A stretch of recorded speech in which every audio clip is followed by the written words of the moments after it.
Hello friends, అందరికీ నమస్కారం. Welcome back to Akhila edge news. ఆంధ్రప్రదేశ్లోని డ్వాక్రా మహిళలకు ఆంధ్రప్రదేశ్ గవర్నమెంట్ భారీ శుభవార్తనైతే తీసుకురావడం జరిగింది ఫ్రెండ్స్.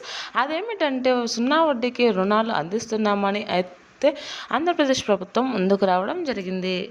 డ్వాక్రా సంఘాలలోని మహిళలు వారి యొక్క ఉపాధి పనులు పెంచుకోవడానికి, వారు ఏదైనా ఇంటి దగ్గరే ఉండి పని చేసుకోవడానికి, వారు పశువుల పెంపకం, కోళ్ళ పెంపకం, అంగళ్ళు ఇలాంటివి పెట్టుకొని వారి జీవనోపాధిని మెరుగుపరుచుకోవడానికి రుణాలు ఇస్తామని, 10,000 నుంచి ₹1,00,000 వరకు అందిస్తామని అయితే రాష్ట్ర ప్రభుత్వం అయితే చెప్పడం జరిగింది.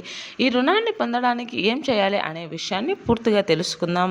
అంతకంటే ముందు అఖిల ఎడ్జే న్యూస్ ఛానల్ని లైక్ చేయండి, షేర్ చేయండి, కామెంట్ చేయండి, అలాగే సబ్స్క్రైబ్ చేసుకోండి. ఇప్పుడైతే పూర్తి విషయాన్ని అయితే తెలుసుకుందాం. ఆంధ్రప్రదేశ్ ప్రభుత్వం మహిళల యొక్క సాధికారతను పెంచడానికి, వారి యొక్క జీవనోపాధిని మెరుగుపరచడానికి అయితే ఈ నిర్ణయం తీసుకున్నట్టు తెలిసిందే. ఇది తక్కువ వడ్డీకి రుణాలను అందిస్తామని అయితే చెప్పుకొస్తున్నారు. దీనిలో శ్రీనిధి పథకం ద్వారా అయితే ఈ అమౌంట్ను పొందొచ్చని, డ్వాక్రాలోని 10 మంది సభ్యులు కూడా ఈ అమౌంట్ను తీసుకోవడానికి వీలుంటుందని, దీని వాయిదాల పద్ధతుల ద్వారా అయితే చెల్లించాల్సి ఉంటుందని అయితే చెప్పడం జరిగినది. ఇది మొత్తం రూపాయలు అయితే చెల్లించవలసి లేదు, 30% మాత్రమే చెల్లించవలసి ఉంటుంది. 70% అయితే రాయితీ పొందడం జరుగుతుంది. కావున ప్రతి మహిళలకు ఇది ఒక సువర్ణ అవకాశం అని చెప్పవచ్చును. మహిళలకు ఎన్నో ఉచిత ప్రమాణాలు చేయిస్తున్నారు ఆంధ్రప్రదేశ్ గవర్నమెంట్ వారైతే. వారి యొక్క జీవనోపాధిని మెరుగుపరచడానికి ఉచిత బస్సు, శ్రీనిధులలో లోన్స్, డ్వాక్రాలలో లోన్స్ ఇలాంటి పథకాలు ఎన్నో చేయడం జరిగింది. అందులో భాగంగానే ఈ శ్రీనిధి పథకం ద్వారా కూడా అమౌంట్ను ఇస్తారు. 10,000 నుంచి ₹1,00,000 వరకు అయితే పొందవచ్చును.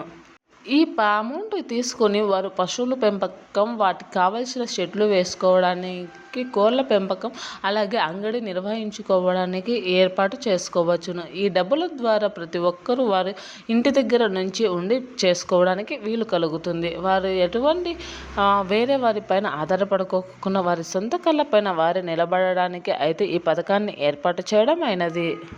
ఆంధ్రప్రదేశ్ కూటమి ప్రభుత్వం మహిళల యొక్క అభివృద్ధిని లక్ష్యంగా పెట్టుకొని ఈ 2026-27 బడ్జెట్లో వారికి అధిక మొత్తంలో అయితే ప్రాధాన్యత ఇవ్వడం జరిగినది. వీరికి ఉచితంగానే అన్నింటినీ కల్పించేందుకు, వారి జీవనోపాధిని మెరుగుపరిచేందుకు అయితే ముందడుగు వేస్తుంది. మధ్యతరగతి కుటుంబాలు వారు, దిగువ స్థాయి కుటుంబాల వారు, మహిళలు ఎటువంటి ఇబ్బందులు పడుకోకుండా ఉండడానికే ఈ పథకం అనేది ఏర్పాటు చేయడం అయినది.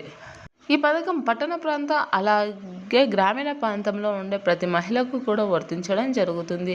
ఎక్కడున్నా కూడా ఈ అమౌంట్ను పొందడానికి అర్హులే అవుతారు. దీనిని శ్రీనిధి ద్వారా పొందవచ్చును అని చెప్తుంది ఆంధ్రప్రదేశ్ గవర్నమెంట్ అయితే. Thanks for watching.